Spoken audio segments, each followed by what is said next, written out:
오늘은 주님의 뜻이 이루어지기를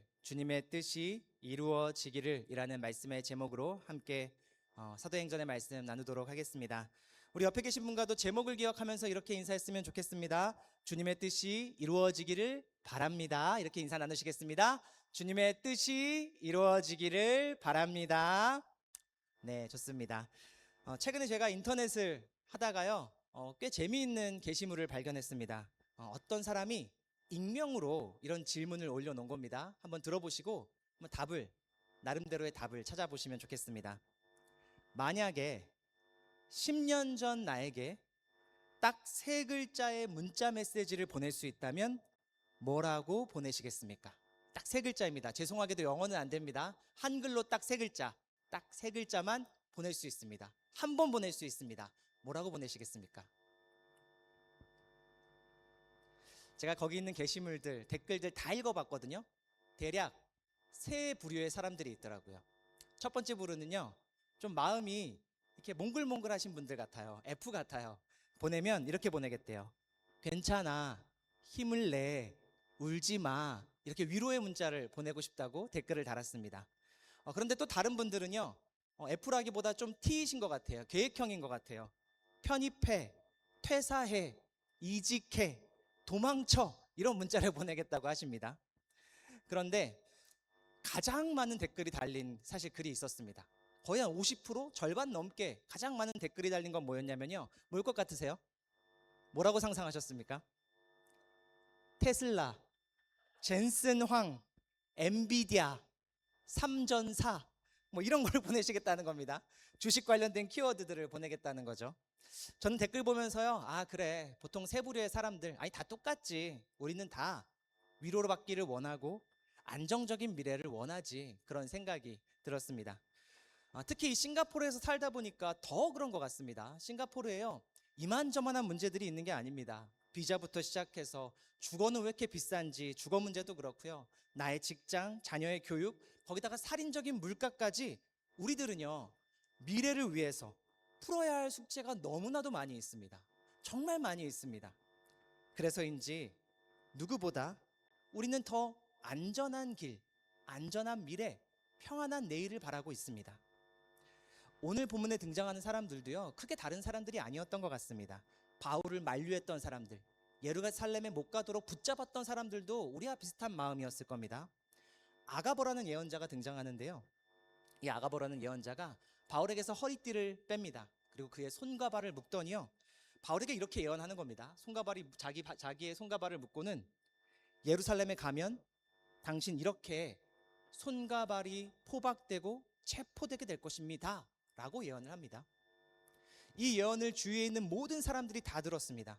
그리고 바울을 말렸습니다. 제발 예루살렘 가지 말라고. 바울 붙잡힐 게 뻔하니까 가지 말라고 그랬습니다. 왜 그랬겠습니까? 바울이 핍박받질 않길 원했던 겁니다. 박해받질 않길 원했던 겁니다. 기왕이면 열심히 하나님 일 하는데 안전하게, 평안하게, 더 많은 사람들에게 복음을 전했으면 전했지, 괜히 체포되지 말라고 말렸던 겁니다. 그런데요, 오늘 바울은 자신을 말리는 사람들에게 이렇게 대답합니다. 우리 13절 말씀인데 한번 같이 읽어보도록 하겠습니다. 함께 읽겠습니다. 시작. 그때 바울이 대답하였다. 왜들 이렇게 울면서 내 마음을 아프게 하십니까? 나는 주 예수의 이름을 위해서 예루살렘에서 결박을 당할 것뿐만 아니라 죽을 것까지도 각오하고 있습니다. 아멘. 오늘 바울이 말합니다. 결박당할 거, 체포당할 거 좋습니다. 예언을 들어보니 그럴 것 같습니다. 그럴 수 있습니다. 그럼에도 불구하고 예루살렘행을 포기하지 않습니다. 저 예루살렘 가야 합니다 말하는 겁니다. 그리고 사람들에게 말리니까 이렇게 말합니다. 저는 죽을 각오가 되어 있습니다.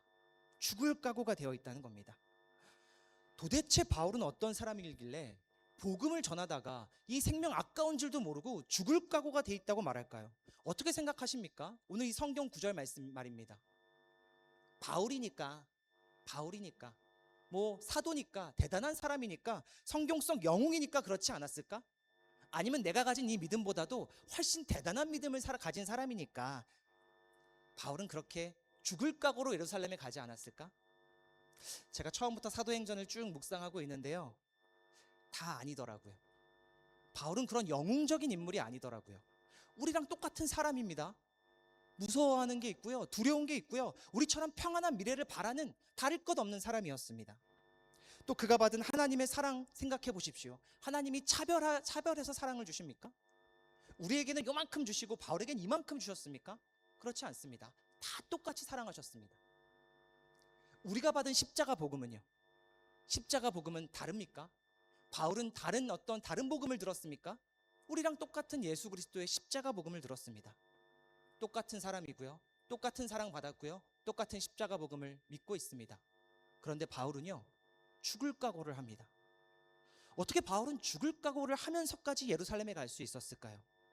오늘 바울 말에서 우리가 그가 말하는 죽을 각오보다 더 주목해봐야 할 표현이 있습니다. 오늘 바울의 말에서 우리가 더 세심하게 살펴봐야 할 구절은 저기 색깔로 표현해놨는데요. 우리 색깔로 표시된 부분만 한번 같이 읽어보겠습니다. 시작. 나는 주 예수의 이름을 위해서입니다. 이 표현에 주목하십시오. 바울이 어떻게 똑같은 인간인데 두려움이 있고 상처받고 매맞으면 아프고 똑같은 사랑을 받고 십자가 복음을 믿은 사람인데 그는 죽을 각오가 되었을까? 그는요, 평생에 예수 그리스도를 만난 다음부터는요, 주 예수의 이름을 위해서 자신의 인생을 조율해 왔습니다. 성령께서 그렇게 그를 만들어 가셨다는 이야기입니다. 바울은요, 처음부터 예수님 만나자마자 죽어야지, 죽을 수 있겠다, 그러지 않았습니다. 바울도 처음 다메섹에서 예수님 만났을 때 무서워했습니다. 핍박받기를 두려워했습니다. 도망치기도 했습니다. 심지어는요, 몸도 건강하지 않았던 것 같아요. 바울이 이야기하기로는요, 내 몸에 가시가 있대요. 이거 하나님한테 3번이나 넘게 간절히 기도했는데도 사라지지 않는데요. 그만큼 아프고 우리보다도 어쩌면 건강치 못한 사람이었을 겁니다. 그런데 우리와 다른 것이 있다면 이거 하나입니다. 바울은 인생을 살면서요, 딱 하나, 절대 잊지 않고 절대 놓치지 않은 것 딱 하나가 있었습니다. 바로 그를 예수님께서 부르셨다는 소명입니다. 예수 그리스도의 이름을 위해서 예수께서 그를 부르셨다는 소명, 그거 하나만큼은 바울이 놓치지 않았습니다. 바울 행전, 사도행전을 쭉 다 보니까요, 대단한 영웅 아니더라고요. 다만 확고한 소명을 붙든 사람이었단 말입니다. 바울은 다마스커스에서 예수님을 만난 다음에요, 하나님께서 아나니아라고 하는 형제를 시켜서 이 바울에게 세례를 주고 그를 부르러 가십니다. 그때 하나님께서 바울에게 이런 말 좀 전해줘 라고 하시거든요. 아나니아를 통해서 주신 바울의 부르심은 이것이었습니다. 우리 한번 같이 읽어보도록 하겠습니다. 시작. 가거라, 그는 내 이름을 이방 사람들과 임금들과 이스라엘 자손들 앞에 가지고 갈 내가 택한 내 그릇이다. 그가 내 이름을 위하여 얼마나 많은 고난을 받아야 할지를 내가 그에게 보여주려고 한다. 아멘. 아나니아가 바울에게 이 말을 전했을 겁니다. 당신은 하나님이 택한 그릇입니다. 이제 하나님께서 그의 이름을 위하여 당신을 사용하실 것입니다. 이 한마디 부르심을 받고요, 사도 바울은 잊지 않았던 겁니다. 예수 그리스도를 만난 그 이유, 만난 그 목적, 나를 사랑하신 그 이유, 예수 그리스도의 이름을 위한 것이구나. 바울은 이거 하나, 소명을 놓지 않았습니다. 그러니까 오늘 말씀을 보면서 오해하지 마십시오. 바울이 우리보다 더 대단하니까, 그래, 성경 속에 나온 영웅 같은 인물이니까가 아닙니다. 바울이 우리보다 더 특별한 사랑을 받은 것도 아니고요, 더 대단한 은사가 있던 사람도 아니었습니다. 다만 바울이 만약 우리와 다른 것이 있다면 바로 그것입니다. 예수 이름을 위하여 부름받았다라고 하는 소명, 그거 놓지 않았습니다. 예수 이름을 위하여 부름받았다, 나의 정체성은 그것이다, 그걸 놓지 않았다는 말입니다. 그래서인지 몰라도요, 사도행전을 묵상해 보십시오. 옆에서 계속 따라다니면서 그의 행적을 기록했던 누가는요, 사도행전을 기록하면서 바울을 영웅처럼 묘사하지 않습니다. 대단한 사람이라고도 묘사하지 않습니다. 오히려 똑같은 사람, 옛날에는 사실 핍박하고 박해하던 사람, 몸도 안 좋은 사람, 그런데 어떻게 저 사람이 저럴 수 있지? 누가도 궁금했던 겁니다. 그 결론이 뭔지 아십니까? 누가의 결론은요, 성령께서 그를 그렇게 만드셨다는 겁니다. 소명을 붙든 그 사람을 성령께서 그렇게 만들어 가시고 깎으시고 조율해 주셨다는 겁니다. 그게 누가의 결론입니다. 그러니 오늘 말씀을 오해하지 마십시오. 오늘 말씀이요, 우리에게 그런 말 하는 거 아닙니다. 당신도 죽을 각오하십시오. 죽을 각오하고 예수님 믿으십시오. 죽을 각오하고 교회 나오십시오. 물론 그러면 좋지만요, 그렇게 우리를 등 떠미는 말씀이 아닙니다. 어떻게 바울이 죽을 각오를 할 수 있었을까? 성령께서 그를 만드셨다는 겁니다. 소명을 붙잡은 그 사람을 성령께서 죽을 각오가 될 만큼, 이 믿음을 꽉 붙들 만큼 성령께서 그를 조율하셨다고 말하는 겁니다. 그러니 오늘 말씀은 우리에게 이렇게 묻습니다. 당신은 소명을 붙들고 있습니까? 당신은 그저 안정된 미래, 평안한 내일이 아니라 예수 이름을 위해서 부름받은 성도임을 진실로 믿습니까? 라고 말하는 겁니다. 만약 그걸 놓지 않고 붙든다면 성령께서 예배자가 되게 하시겠다, 그런 약속의 말씀이기도 합니다. 그리고 오늘 우리에게 이렇게 권면합니다. 예수 이름을 위하여 부름받은 성도임을 잊지 마십시오. 붙들어 보십시오. 바울은 이 소명을 붙잡았을 뿐이고요, 성령께서 그의 삶 켜켜이 역사하셨습니다. 그렇게 바울은 어떤 사람이 됐냐면요, 많은 사람들 다 우리 눈에 고난이 보이죠. 고난이 보이면 다 피하고 싶습니다. 근데 바울의 눈엔 다른 게 보입니다. 고난 가운데 함께 하실 하나님이 보이는 겁니다. 그의 삶은요, 예수 이름을 위해서 완벽하게 조율된 최고의 악기가 된 겁니다. 고난을 보면 피하고 싶은 게 아니라 고난 속에 함께 하실 하나님을 신뢰하며, 그게 부르신 자리라면 부르신 곳에서 예배하고 그 소명을 따라 나아간 것입니다. 사랑하는 성도님들, 오늘 이 조율이라는 단어를 기억해 보십시오. 악기를 조율합니다. 그렇죠? 최고 좋은 악기들이 분명히 있을 겁니다. 뭐 몇 억씩 하는 악기도 있더라고요.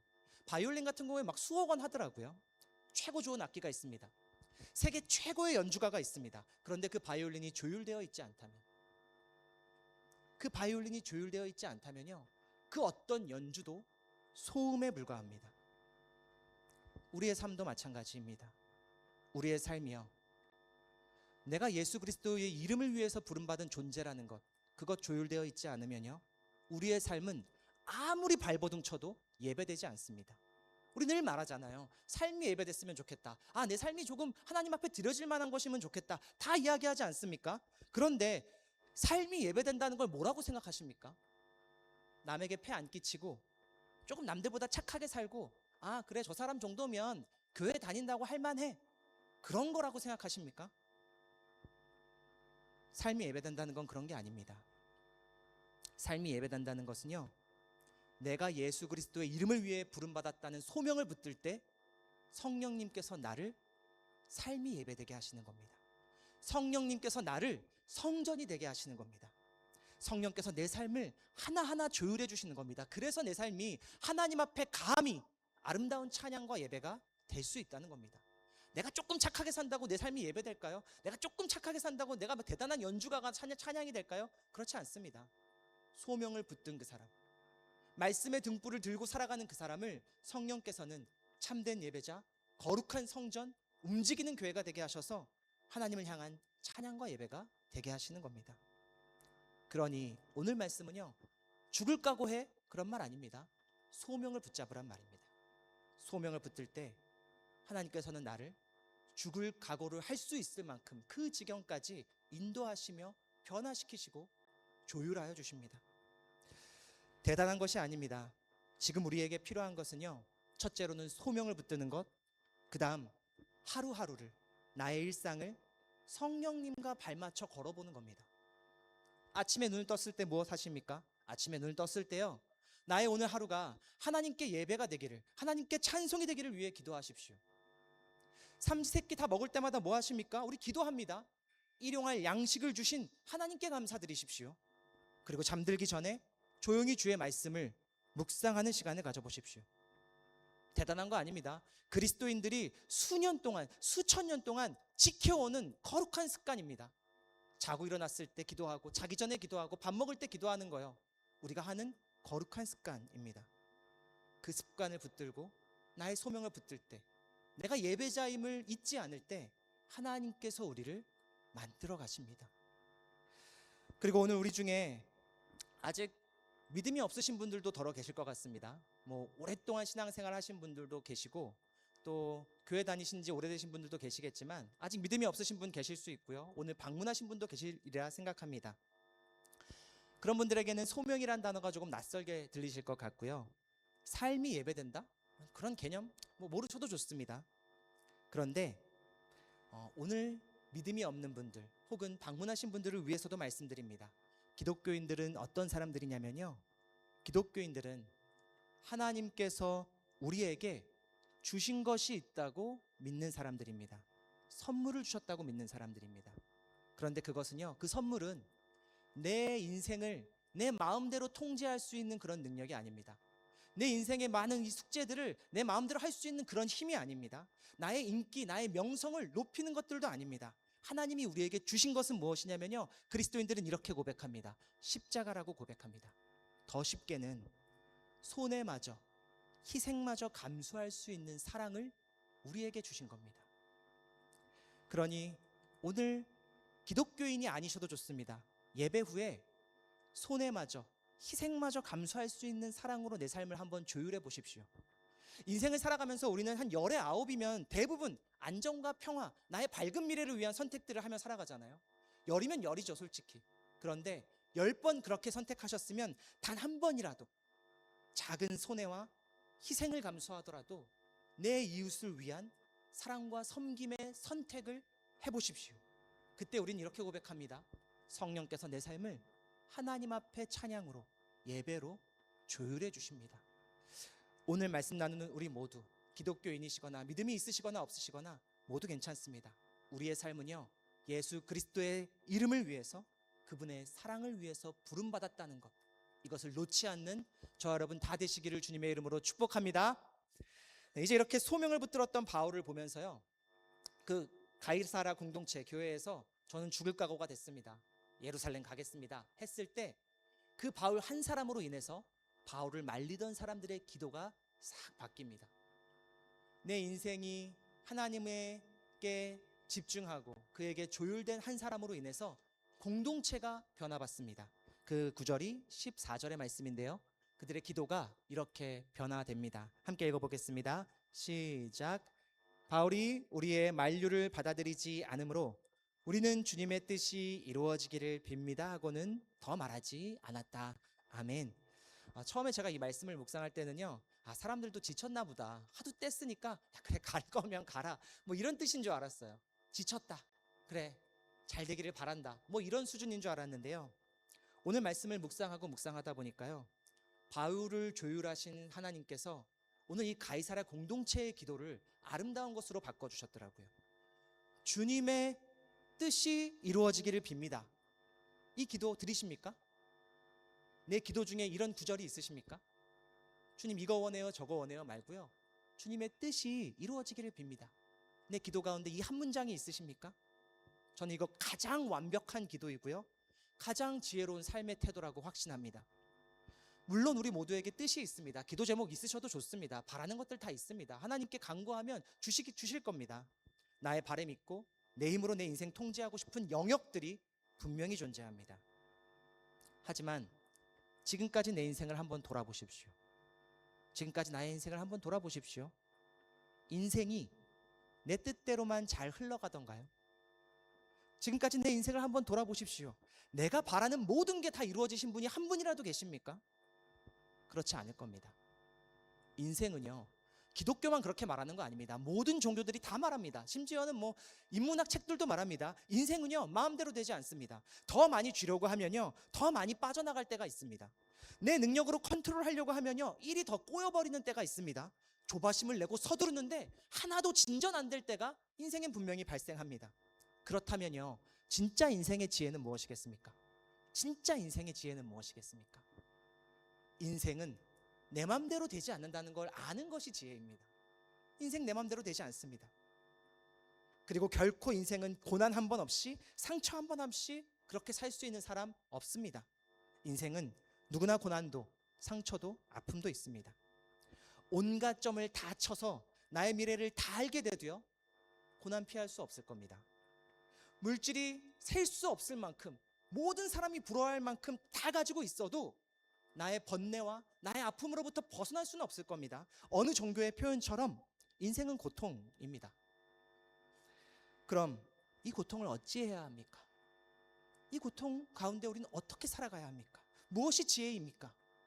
인생의 고통을 어느 종교가 말하듯이 나의 정념과 집착과 욕심을 버리면 그 고통에서 벗어날 수 있을까요? 하나님은요, 버리지 말고 붙들라고 말씀하십니다. 하나님의 말씀입니다. 하나님은 인생은 고통일 수 있지, 그런데 버리지 말고 붙잡으라고 말씀하십니다. 인생이 광야라면 낮에는 구름 기둥을 붙들고 밤에는 불 기둥을 붙드는 겁니다. 인생이 광야라면 내가 배고프고 굶주릴 때 하루 한 끼 만나와 메추라기를 주시는 하나님을 붙드는 겁니다. 또 인생이 풍랑이 치는 바다라면 그 풍랑을 잠잠케 하시는 예수 그리스도를 붙들라고 성경이 이야기하는 겁니다. 그래서 인생의 가장 깊은 지혜는 무엇입니까? 내가 통제할 수 있다는 착각을 버리는 겁니다. 내 마음대로 할 수 있을 거라는 신화를 버리는 겁니다. 그리고 나를 사랑하고 나를 인도하시고 꼭 붙드시는 목자이신 하나님의 음성을 듣는 것, 그 하나님을 붙드는 것. 성경은 그것이 인생을 살아가는 지혜라고 우리에게 말하고 있습니다. 바울은요, 그래서 체포될 미래를 보았습니다. 아, 나 가면 이제 체포당하는구나. 그런데 그는 하나님을 붙들었고요. 그랬더니 체포되어도 그 자리에 함께 하실 하나님이 보였던 겁니다. 그러니 바울의 죽을 각오라고 하는 것은요, 종교에 경도되어서 혹은 무모한 사람이어서가 아니라요, 미련한 자가 되었다는 뜻이 아니라요, 하나님을 붙든 사람, 그를 하나님께서 인도하셨다는 뜻입니다. 그의 죽을 각오는 미련한 게 아니라요, 하나님께 인도받을 수 있는 그만의 삶의 태도였다는 겁니다. 그리고 우리는 다행스럽게도 이후의 이야기를 다 알고 있습니다. 사도행전 말씀 보시면 그 이후의 이야기를 우리가 알 수 있죠. 실제로 바울은요, 예루살렘 가서 체포당했습니다. 예언대로 된 겁니다. 죄수가 되었습니다. 사람들이 걱정하는 대로 예언대로 체포되고 붙잡혔습니다. 그런데 바울은 이번에도 그 절망 가운데 함께 하시는 하나님을 만나게 됩니다. 체포되었지만 나와 동행하시는 하나님을 온몸으로 체험하게 됩니다. 어떻게 되냐면요, 결코 평범한 방법으로는 설 수 없는 로마의 최고 권력자들 앞에 서게 되는 겁니다. 그리고 그 자리에서 십자가를 증거할 기회를 얻게 됩니다. 죽을 고비를 막 넘깁니다. 죽을 것만 같은데 계속 고비를 넘기니까요, 그 고비를 넘기는 모습을 보면서 다른 사람들이 하나님을 찬양하기 시작합니다. 자신이 계속해서 하나님의 복음을 전하는 일을 하고 있는 겁니다. 그리고 바울은 스페인이 땅끝이라고 믿었거든요. 그 땅끝으로 가기 전에 마지막 꼭 복음화시키고 싶었던 로마에 당도하게 됩니다. 사랑하는 성도님들, 오늘 말씀은 결코 우리에게 너도 죽을 각오로 교회 다녀야 돼, 너도 죽을 각오로 그만큼 믿음의 지경이 되어야 돼, 우리를 등 떠밀지 않습니다. 다만 죽을 각오가 될 만큼, 그것이 하나님의 인도하심임을 깨달을 만큼 우리가 무엇을 붙들어야 하는지를 정확하게 이야기합니다. 내가 예배자라는 사실, 그거 붙드는 겁니다. 바울도 우리랑 똑같습니다. 약하면 약했지 우리보다 대단하지 않았습니다. 다만 소명을 붙들었습니다. 성령께서 그를 창조하셨습니다. 그러니 어느 순간 보인 겁니다. 내가 죽을 각오를 하면 죽지 않는구나.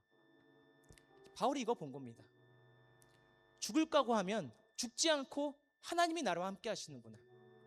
예수님의 인생이 우리에게 그걸 보여주지 않습니까? 예수님의 십자가가 이웃을 사랑하기로 죽기까지 했는데 죽지 않으셨다는 겁니다. 그게 우리의 믿음의 고백입니다. 아무에게나 주시는 것은 아닌 것 같습니다. 그리스도인은 그것을 선물로 받은 사람들이고요, 가장 지혜로운 그 선물로 이 땅을 살아가는 사람들입니다. 기억하십시오. 하나님은 누구와 함께 하십니까?